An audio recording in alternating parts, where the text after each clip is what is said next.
I'm Wayne Cascio. Workplace flexibility is replacing the one-size-fits-all 9-to-5 way of working as employers focus more on results than on how much time employees spend at the office. To understand what's driving this trend, consider some key changes. Generation Y, born between 1979 and 1994, and 70 million strong in the United States, will comprise fully half of the global workforce by 2014. Generation X, born 1965 to 1978, and baby boomers, born 1946 to 1964, will fill out most of the other half. Fully 89% of Gen Y and 79% of Gen X say that flexible work arrangements and the opportunity to give back to society trump the sheer size of the pay package. A majority of employees of all generations feel that they do not have enough time for important aspects of their personal lives. Ernst & Young is a global leader in assurance, tax, transaction, and advisory services with 152,000 people worldwide. I think the business case, again, was first around retaining talent. Whatever firm has the best talent wins in our space. And so attracting and retaining the best talent is a critical business imperative. There's also another really big dimension of this, and that is when you think about needing to have an inclusive culture. The workers of tomorrow are going to be much more diverse around gender, ethnicity, religion, nationality, sexual orientation, you name it. And there's a scary truth about really diverse teams. They don't always perform, rarely perform probably, in the middle of the pack. They're either off the charts great or they're horrible. And it comes down to, do you have a culture that is embracing all these differences and bringing all the ideas from everybody into the center, onto the table, into the team? When you do that, magic happens. And so it's all part of being an effective real service provider, is having the talent. Flexibility is key to this, and having the culture to make all that great mix of people work effectively. Flexibility has always been important, but in today's fast-moving global environment, I think flexibility is perhaps more important than ever. Our clients demand flexibility, and we need to help our people and our partners be able to serve those clients. So we have to accommodate them. Gender roles at work and at home have changed significantly. Men and women are now almost equally represented in the U.S. workforce. Women are now just as likely as men to want jobs with greater responsibility, and almost 80% of couples are dual earners.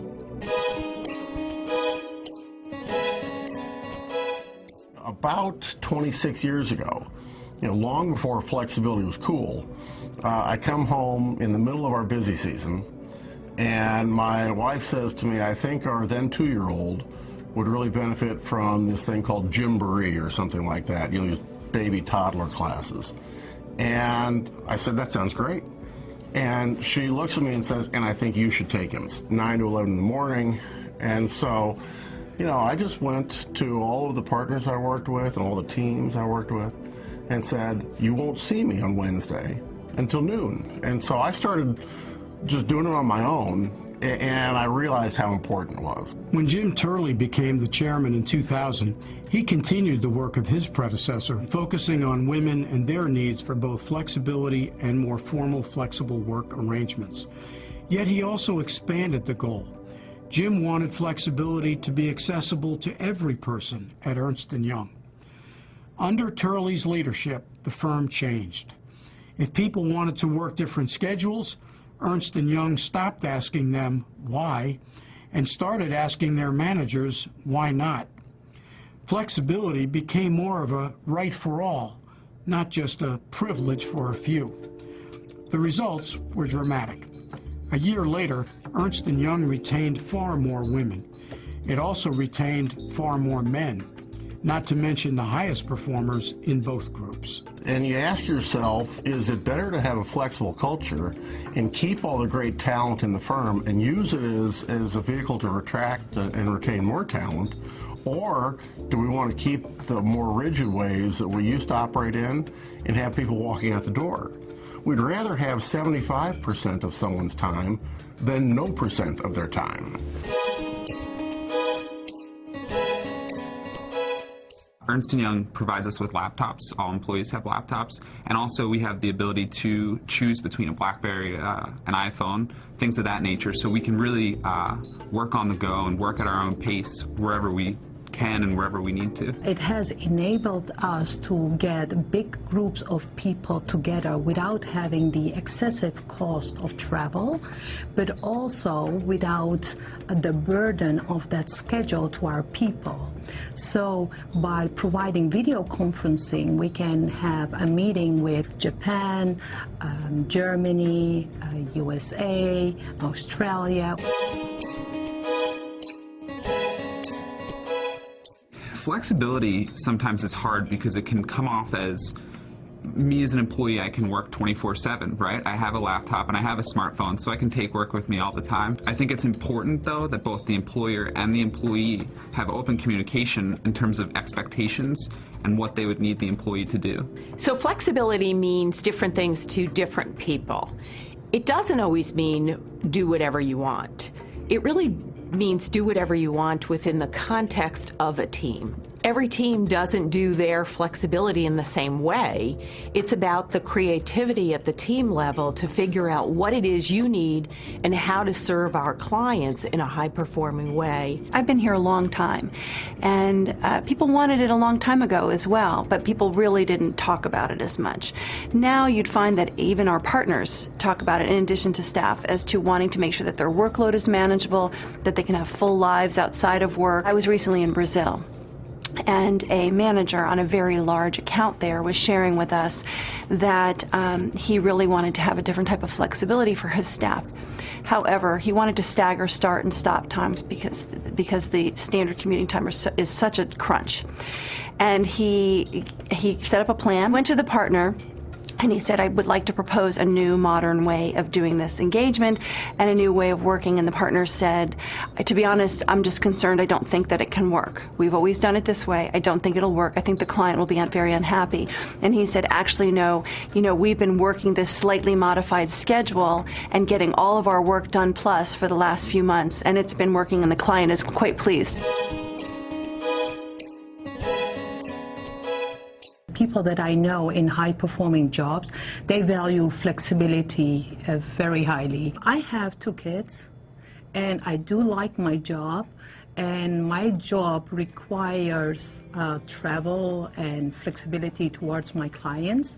Therefore, the support that I get from my company is from utmost importance to me to make it work. I think I'm really fortunate that I work at Ernst & Young and they support my flexibility, but I have friends who hadn't that opportunity and they chose to leave their careers. I know there's a lot of fear around offering flexibility. There's a fear that the work won't get done. There's a fear that it won't get done in a high-quality way, or it won't get done on a timely basis. But try it. If you want to try it in a small program like a pilot, that could work. But give it a try. Work with a high-performing team. More than 2,500 of its people have a formal flexible work arrangement, and about 15% of those are men and 85% are women. For those on a flexible work arrangement, any employee who works more than 20 hours a week is eligible for full-time benefits. Of its 26,000 U.S. employees, more than 1,000 take parental leave each year, half of whom are men. I don't think I can manage going back to a standard schedule because my life is not on a standard schedule. I really think it's a great way of motivating people and keeping highly talented people in their career. I believe it really pays off by better quality service and deliverables to your client. Attracting and retaining talent is really critical at Ernst & Young. We find that providing the kind of flexibility that each person needs at whatever age or stage they are in their lives is really important. Flexibility is important to everyone. So it doesn't matter what your age is, it doesn't matter what level you are, it doesn't matter what situation you're in. Our business is still about having the best people, providing the best service to our clients. And to get those people, we have to remain flexible in order to allow them to do their job in a way that best fits their needs. And so we have to accommodate those needs and make sure that we're adapting to the flexibility they need in their daily life. I think one of the hardest things in implementing flexibility would be being able to trust employees. You want to be able to give those things to your employees, flexibility and respect and things of that nature, but those are all big things to give somebody. I have seen at Ernst & Young that the partners that I work with are really facilitating because they believe in it. Most of those partners have their own flexibility needs, and because of that they believe in it and they provide that flexibility to their teams. When it started, there were sort of the authorized or approved, reasons that flexibility might be needed, often, for our women, often child care, and then things like aging parent care, then things like, well, I want to train for a marathon, I want to be on a sports team, I'd love to go on a date.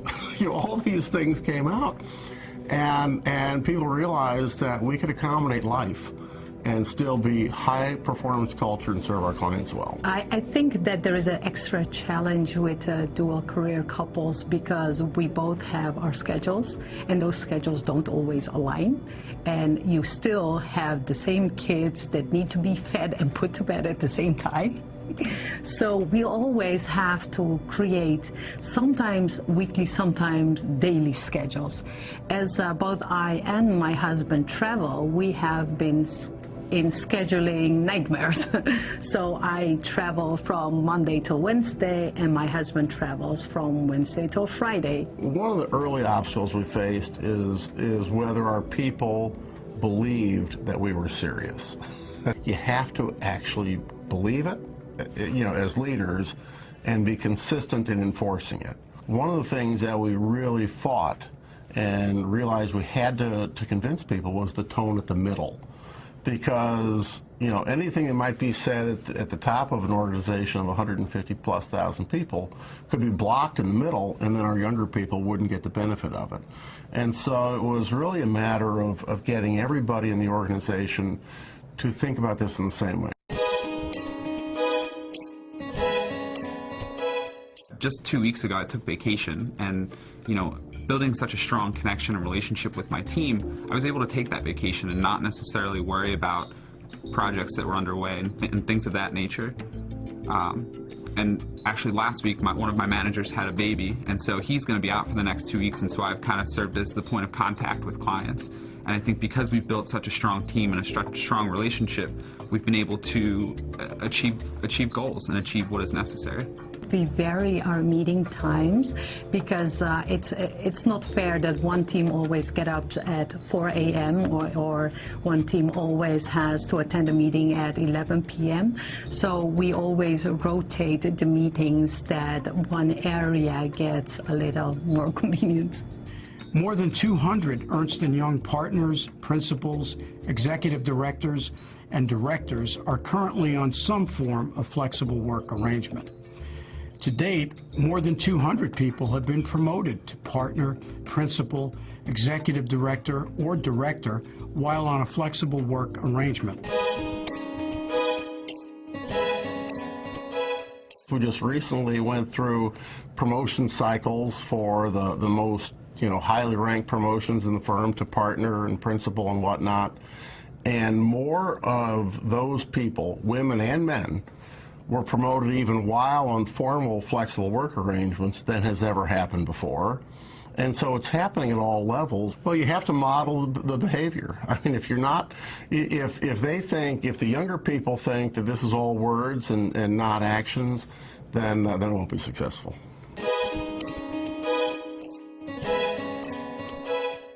Diversity is about the mix of our people, and inclusion is about having a culture that makes that mix work effectively.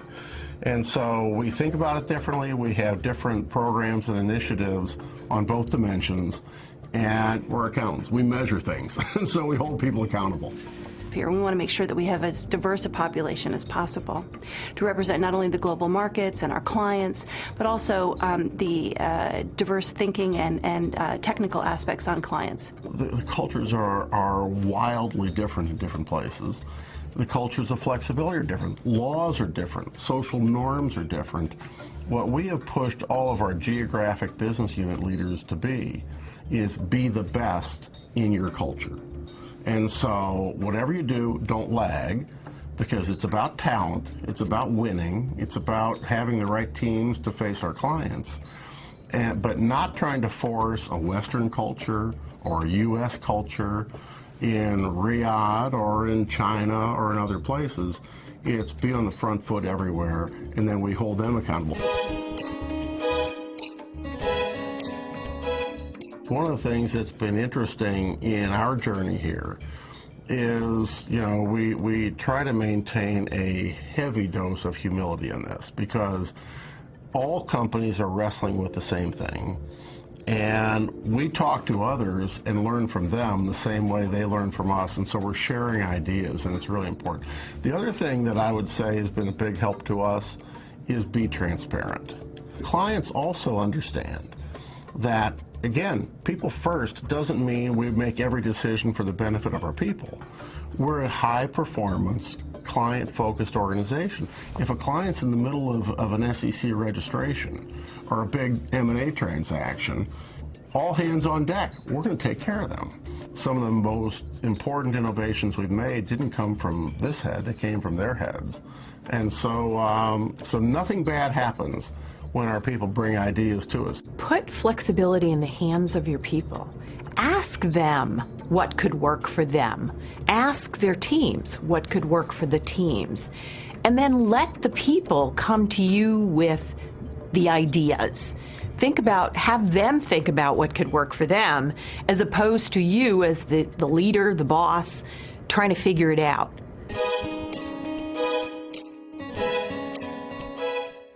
I do think that it's the wave of the future to have to be able to work flexibly, because no matter what company or what industry you're in, people are being asked to do more with less. And given globalization and the 24/7 work environment, people need to be able to have that flexibility because they are more tethered to work. I believe for the workforce of the future that flexibility is both a competitive advantage and a competitive necessity. It certainly is for Ernst & Young. A flexible person can adapt or accommodate change. A flexible organization can change direction nimbly in order to capitalize on unexpected opportunities. A culture of flexibility supports both of those important outcomes. As we have seen, Ernst & Young is striving constantly to develop that kind of company culture in order to become an employer of choice. Based on its experience with both a culture of flexibility and a focus on more formal, flexible work arrangements, here are 5 lessons from Ernst & Young that any organization can use. 1. Flexibility is a two-way street. Yes, employees have to make their needs and concerns known to their managers, but managers need to let employees know that it's okay. They need to support them as they strive to find sensible solutions that work for the individual, his or her team, and the clients he or she serves. 2.